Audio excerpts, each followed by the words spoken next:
God, is that my big boy? Come here, let me get a look at you. Oh my God, you're so big now. Hi guys, it's Estonio back with another quirky, silly, spooky little video. Today's topic will be after an artist dies and then like what happens to their stuff. The reason I'm gonna get into this is because I just saw recently, this might have already happened, but I just saw recently that they're putting Juice WRLD in Fortnite. Now, if you don't know what Fortnite is, and you're living under a rock or something, which is, everyone knows what Fortnite is. Even parents know what Fortnite is. They had costumes, you know? Every kid wanted to be a fucking dancing tomato or a goddamn white guy with a big ass nose. So they're putting Juice WRLD in Fortnite. I've never liked Fortnite, never played it, and I'm happy to say that, but like the one thing that I care about this whole situation is that like the guy is dead. Like he didn't get a say in this at all. Like he could like the game or whatever, but he never got like to be able to say like, okay, like this is how I want it. I've always had a problem with that because it's like these artists, like, you know, people are taking advantage of the fact that they can't say yes or no on their behalf of like their art. So people are just releasing their shit. I wouldn't care. I wouldn't make this video if like Juice WRLD were still alive and he just put him, you know, he put himself in fucking Fortnite or whatever, but he's dead. Even like Silk Sonic, which, you know, comprises of Anderson .Paak and Bruno Mars, they're in Fortnite, but I don't care. I hate Fortnite, and I think Fortnite is the Disney of games right now. They're just kind of sucking everything up into like a big old black hole. They're just a vacuum of things. Why is Dragon Ball in Fortnite? Why is Naruto? Why is Star Wars? Like, it just doesn't make any sense. I've never liked the game. Always found it to be fucking dumb. It just rubs me the wrong way because, you know, I was never like a big Juice WRLD fan, but like the fact that they're just taking him and literally just putting him in the game is so weird to me, and it just made me upset enough to actually make a video about it or whatever. On another note,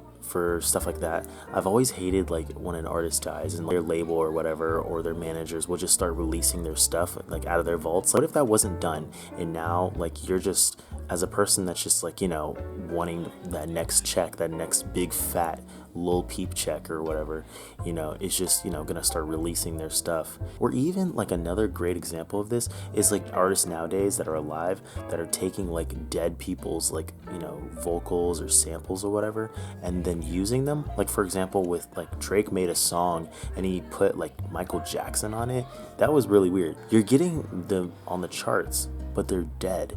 So they can't even like be like, oh my god, yeah, I really enjoyed working this artist. It's just weird. Personally, I hate it. I don't like it. It makes me feel icky as fuck. Like, you know, I would never do that, honestly. Like, take someone else's vocals and stuff like from their vault or like buy it all. It's like, I don't know. It's like I mean, obviously you're not alive and stuff, but it's like it's a weird form of like digital slavery or whatever. Like you're literally like getting taken without your consent and just being used for whatever project anyone wants to release. Like, I remember when X died and then everyone just started releasing stuff with X on it, and it's like, you know, maybe they started working on it like, you know, before he died, but then they like, you know, they just kind of released this half-assed like song, and you can tell it's half-assed. Like, it doesn't feel complete. Or even when they released that song with Lil Peep and X, like that was a weird thing because they didn't like each other.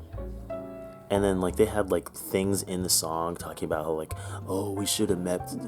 What? Like, in hindsight, like you can't really do anything about that. It just makes people feel bittersweet. It's a good song, but it's like, it's not worth it, honestly. I would have rather not heard it than, you know, them releasing a song after he died. It's just shitty. As an artist myself and as someone that makes music, I would never want anyone to take my shit and just start releasing it, because if I didn't release it, that means it wasn't done.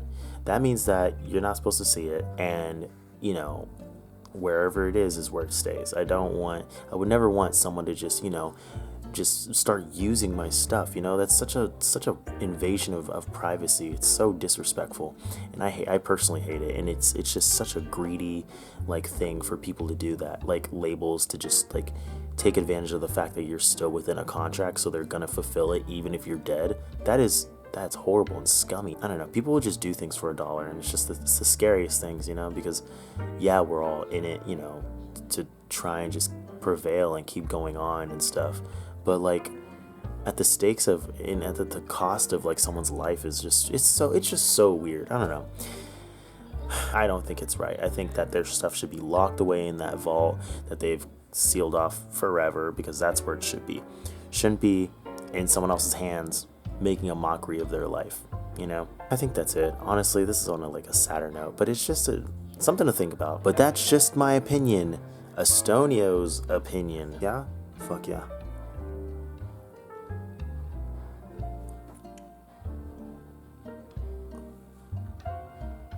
Oh, these are gonna be some fire thumbnails.